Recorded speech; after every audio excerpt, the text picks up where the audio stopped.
Hey, you're out there plugging away? Yeah, I checked it at 2:30 and it was still 17 and a half yet. So I thought I'd go on another hour, check it again.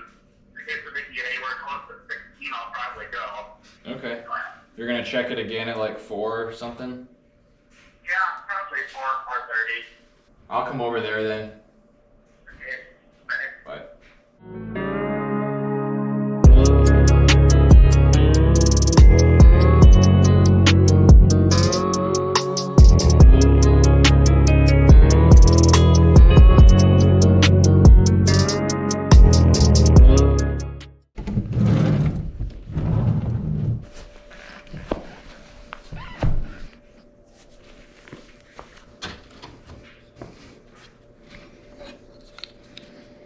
Well, as you guys likely have noticed, if you're following what we're doing at the Stoltz Farm Incorporated and paying attention to the videos and all that, you probably noticed no video came out this last early week. So my normal like Monday or Tuesday video didn't come out, and that's because we had a nice, not a great time for it, but we did have a rain this past weekend and early in the week.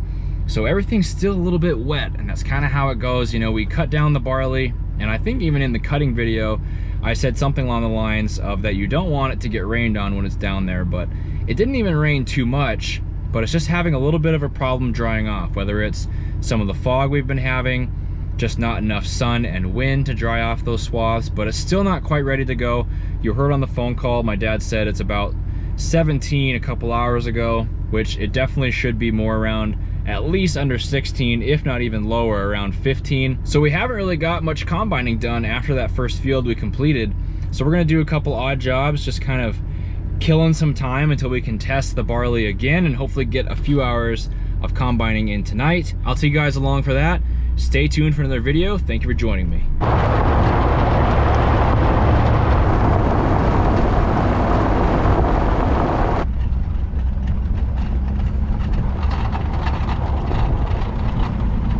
So we dinked around a little bit in the yard and did a couple things, which I made the decision as head camera guy of this YouTube channel to not film any of that stuff in the yard, because it's only a little, I think we did stuff for like an hour, nothing too exciting. But we're out here again to the field. This is the barley field up north, and we're just about to check the moisture on it. Couple methods you can do this with. There's the old hand under the swath, feel if it's wet trick. We're past that stage. That's more like post-rain. Then there's the bite technique, where you take a little piece of barley, pop it in the mouth, and if it gives you a nice little snap as you bite it, probably dry. And the more reliable technique, taking a sample to the grain tester and actually checking the moisture. So right now we're out there in the 9760, about to get a sample of the barley for today.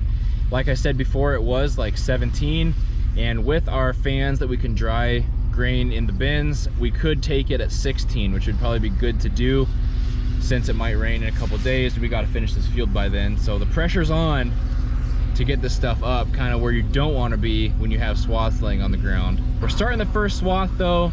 The combine itself will give a moisture reading, and then after the combine's moisture reading, we're gonna have to take a sample home in a little bucket, test it with the more accurate and reliable grain moisture tester over in our shop. So I'll let you guys know if we're combining today. If we are, you'll likely see some combining in this video, and if not, well, likely just skip over to the next day where we actually will be combining. I know we're gonna do some more work around the yard if it's too wet, but hopefully it'll go.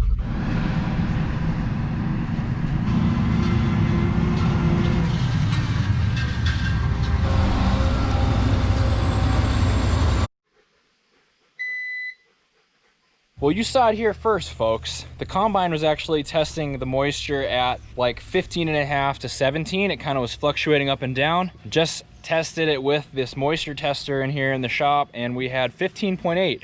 That's dry enough to probably dry with the fans in the bin. Not ideal, but like I said, we might have a problem if we don't pick it up, since there's rain coming in just a couple days, and that's a really big field up there up north. So my dad's still going, pumping away with the 9760.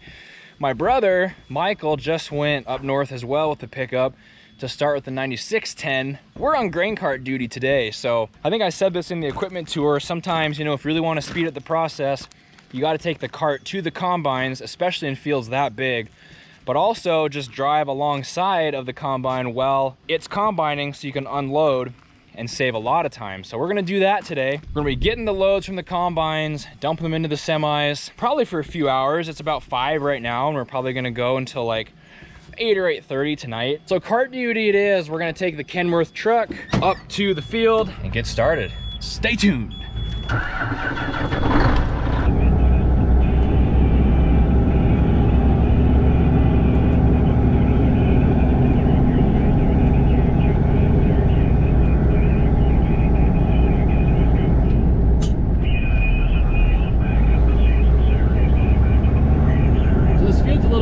So we're going to typically use the semis and not the tandem trucks in this field. Because I'm grain carting today, we're going to be filling up these semis pretty quick. This will probably be what calls it at the end of the night, is just when we fill up these semis. We have the Peterbilt up there already, and now we're bringing up the Kenworth, and I'm going to hop in the cart. So with rain coming Thursday night, both combines going, a grain cart meeting the combines where they're at, and a full day of combining likely tomorrow. I bet even if it's just a couple hours tonight, we'll get this whole thing done. No cause for alarm, maybe.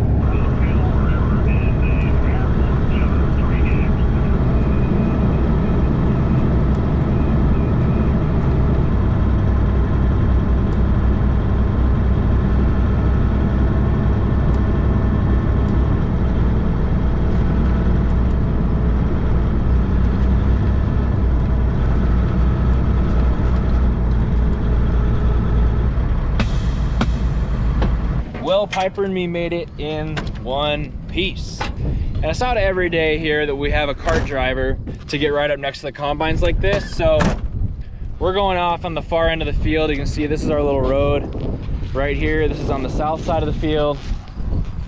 We're going way over there on the northeast side of the field. So we've already dumped a load and a half or something like that into the cart. So I'm gonna empty the cart into the Kenworth to get kind of started with just an empty cart, and then go out and meet them over on that northeast side.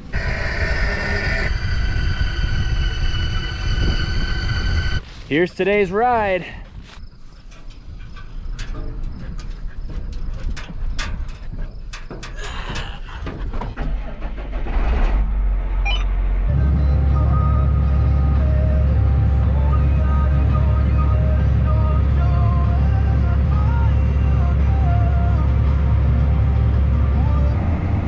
So we have to open this little door here, which lets the grain flow through, and turn on the auger, which I have beautifully lined up over the Kenworth. Auger on, open.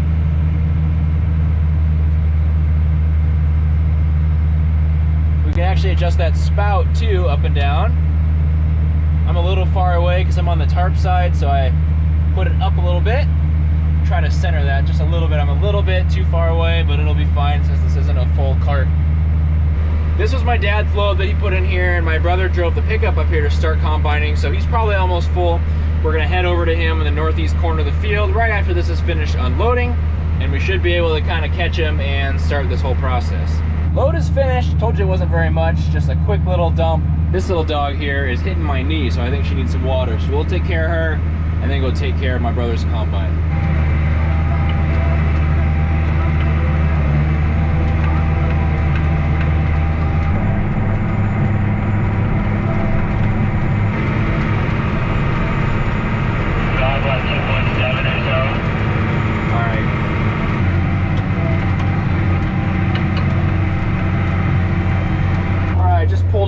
First little load that we got. This is my brother's combine. We'll head over now to my dad's combine. And you know, this is kind of the grain cart gig here, especially with two combines. It's pretty much like drive to one, get their load, drive to the other, which is a little bit farther away, get their load, drive to the truck and dump, repeat. We finally got out here, 5:30, and we're out here picking up these swaths. Stars in the 2020 Senior Mega World, delivered by Amy 5-Hour Energy Products Network. Card? You can. From an extra $6 off saving that deck, to saving another $75 on that new fridge. The extra savings make every project even better.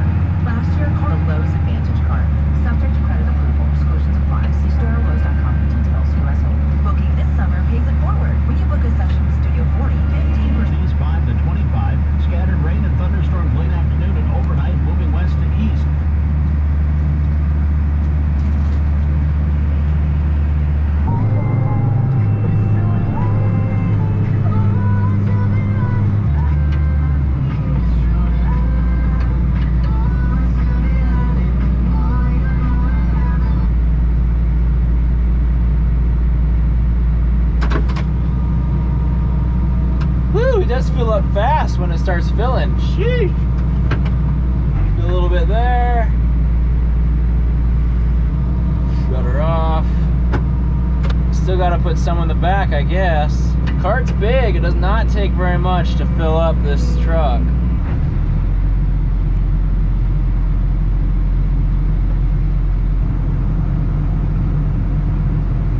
Alright, shut off the auger, close the gate, and get more barley.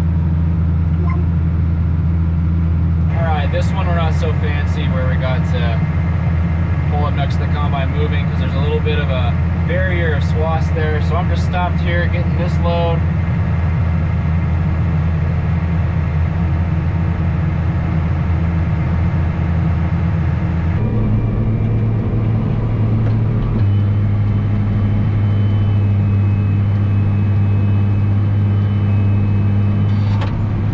Once again, stopped here to get the 9760s load.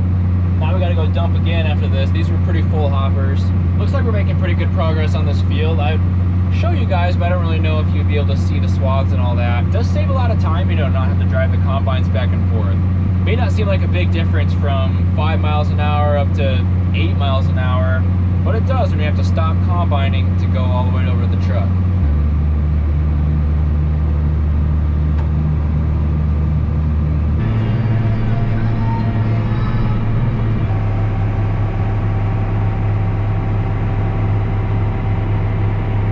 Well, we got one truck full. Excuse my cheek full of sunflower seeds. I don't know if that counts as talking with your mouth full or not. But we did get one truck full, the Kenworth.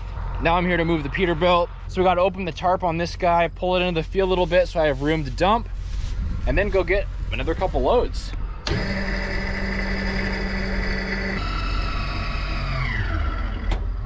After further calculations, I think I can pull right through on this road.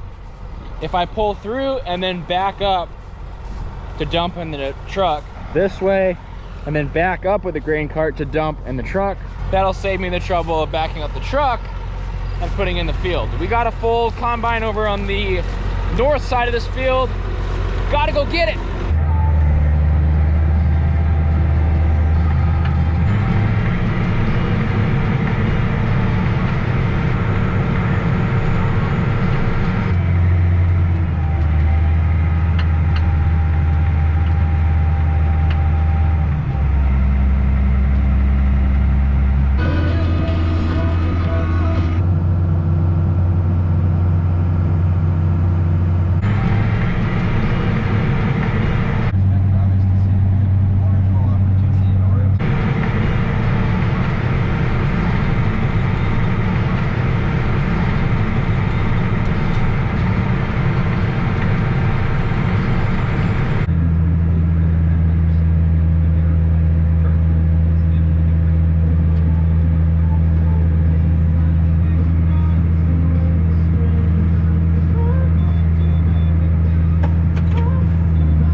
This truck is pretty full. What are you guys doing? I see you guys coming back over here.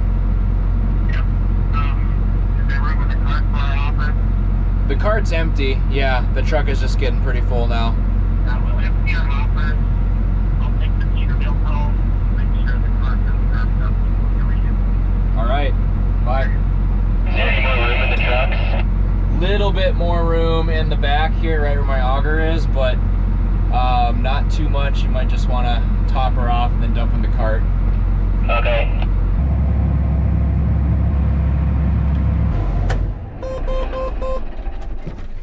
All right, guys, that's it for the day. You heard it on the phone call. We're all done. Dumped in the cart to finish things off. I'm going to tarp that up before I go home, and both semis are full. So a successful day of barley harvesting. I was on cart duty. If we didn't get these swaths up, we would have had a problem. Hopefully we just avoided that by picking up these swaths. I'll see you next video.